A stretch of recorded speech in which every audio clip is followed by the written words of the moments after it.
মিশরের যে ব্যক্তি তাহাকে ক্রয় করিয়াছিল সে তাহার স্ত্রীকে বলিল, ইহার থাকিবার সম্মানজনক ব্যবস্থা করো, সম্ভবত সে আমাদের উপকারে আসিবে, অথবা আমরা ইহাকে পুত্ররূপেও গ্রহণ করিতে পারি।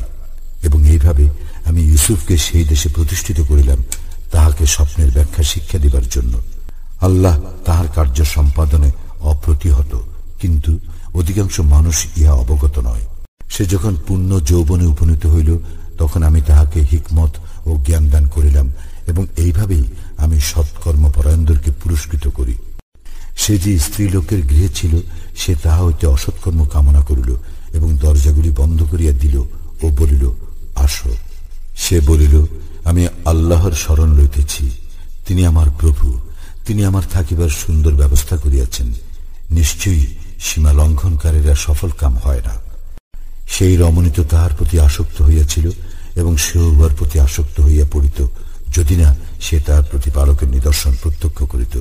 আমি তাহাকে মন্দ কর্ম ও অশ্লীলতা হইতে বিরত রাখিবার জন্য এইভাবে নিদর্শন দেখাইয়াছিলাম।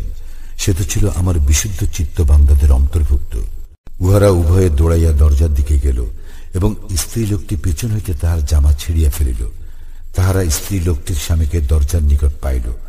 স্ত্রী লোকটি বলিল, যে তোমার পরিবারের সঙ্গে কুকর্ম কামনা করে, তাহার জন্য কারাগারে প্রেরণ অথবা অন্য কোনো মর্মন্তুর শাস্তি ব্যতীত আর কি দণ্ড হইতে পারে?